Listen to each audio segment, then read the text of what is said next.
So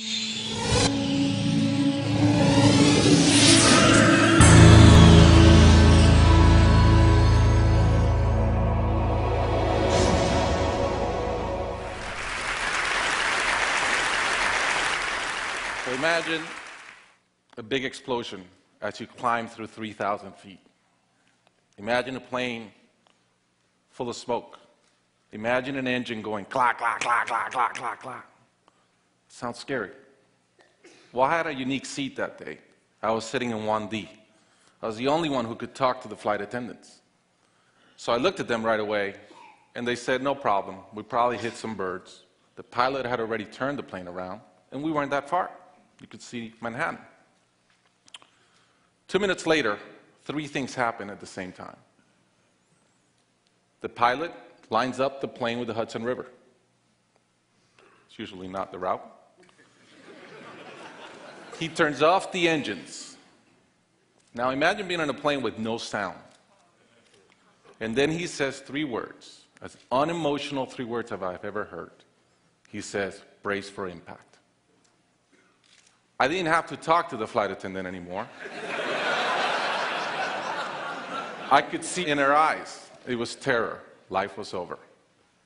And I want to share with you 3 things I learned about myself that day. I learned that it all changes in an instant. We have this bucket list, we have these things we want to do in life, and I thought about all the people I wanted to reach out that I didn't, all the fences I wanted to mend, all the experiences I wanted to have and I never did. As I thought about that, later on I came up with a saying, which is, I collect bad wines. Because if the wine is ready and the person is there, I'm opening it. I no longer want to postpone anything in life. And that urgency, that purpose, has really changed my life.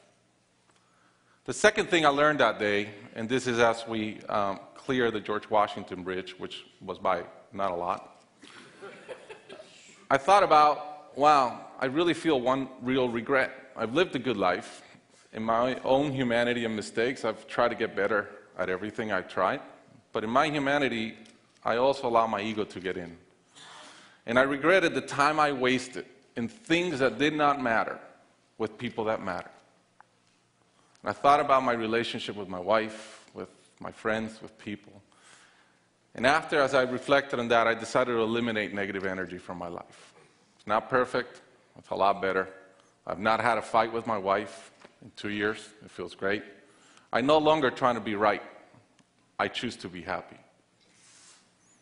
The third thing I learned, and this is as your mental clock starts going 15, 14, 13, you can see the water coming. I'm saying, please blow up. Right? I don't want this thing to break in 20 pieces like you've seen in those documentaries. And as we're coming down, I had a sense of, wow, dying is not scary. It's almost like we've been preparing for it our whole lives. But it was very sad. I didn't want to go. I love my life.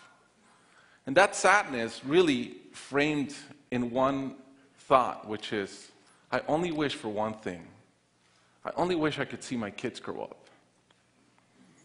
About a month later, I was in a performance by my daughter, first grader, not much artistic talent, yet. And I'm bawling, I'm crying like a little kid. And it made all the sense in the world to me. I realized at that point, by connecting those 2 dots, that the only thing that matters in my life is being a great dad. Above all, the only goal I have in life is to be a good dad. I was given the gift of a miracle of not dying that day. I was given another gift, which was to be able to see into the future and come back and live differently. I challenge you guys that are flying today. Imagine the same thing happens on your plane, and please don't. But imagine, and how would you change? What would you get done that you're waiting to get done because you think you'll be here forever? How would you change your relationships and the negative energy in them? And more than anything, are you being the best parent you can? Thank you.